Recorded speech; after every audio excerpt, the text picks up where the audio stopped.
Get ready to challenge what you thought you knew. Don't miss an episode of the truth within the Bible.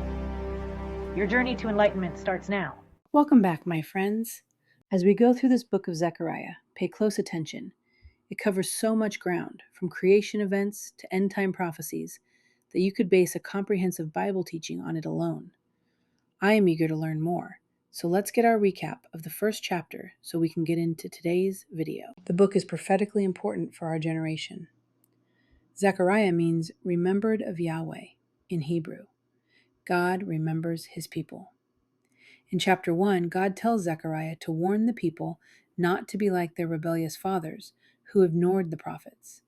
Their ancestors didn't listen, so judgment came. But God's words endure. 70 years of indignation, the Babylonian captivity prophesied in Jeremiah and understood by Daniel in Daniel 9:2. In Zechariah's first vision, God is jealous for Jerusalem and Zion due to their following other gods, displeased with the nations at ease who afflicted his people. This is also a prophetic glance of the Antichrist coming and placing himself in the temple, claiming to be Jesus. It highlights God's scouts he sent out to report back on how things were going. Then, also prophetically, it will be aligned with the first seal. Zechariah's second vision was the 4 horns and 4 carpenters. 4 horns being the powers or system, religion, economy, political, and educational, and the carpenters being those sent to cast down those horns and overthrow the oppressors. We are witnessing some of that right now. Just turn on the news and pay attention to what the current administration in 2026 is revealing in the dark side of the government and rooting it out or fixing things.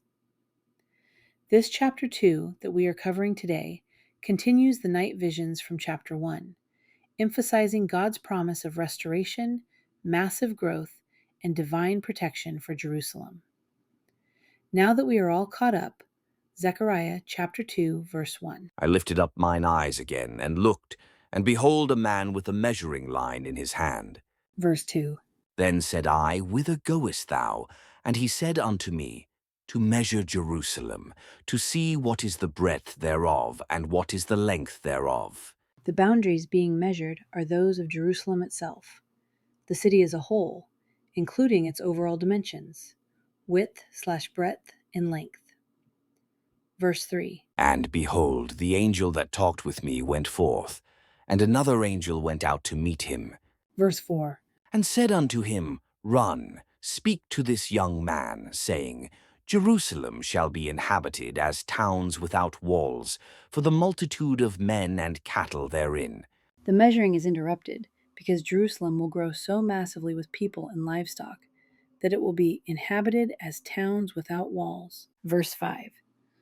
For I, saith the Lord, will be unto her a wall of fire round about, and will be the glory in the midst of her. Verse 6. Ho, ho, come forth, and flee from the land of the north, saith the Lord.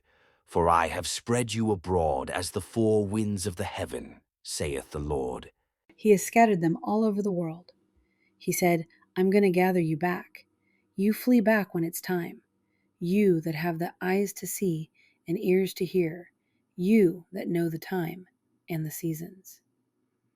Verse 7. Deliver thyself, O Zion, that dwellest with the daughter of Babylon.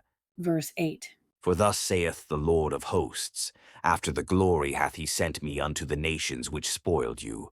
For he that toucheth you toucheth the apple of his eye. Verse 9. For behold, I will shake mine hand upon them, and they shall be a spoil to their servants, and ye shall know that the Lord of hosts hath sent me.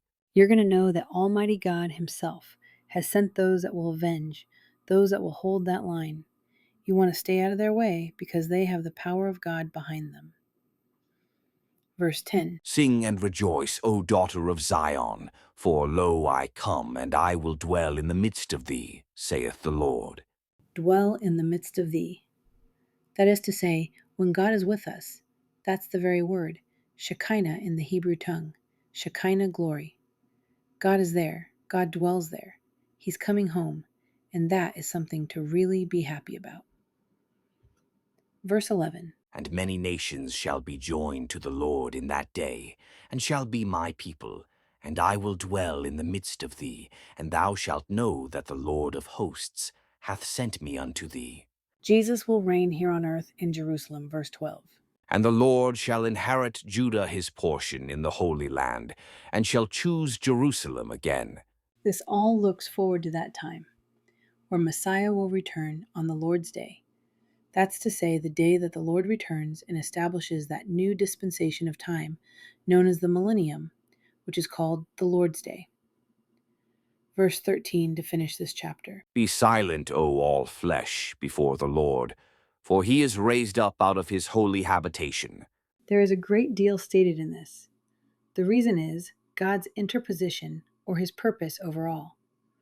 There is also a time element there. Be silent, all flesh. What happens at the seventh trump when we go into the Lord's day? All flesh are changed into a spiritual body.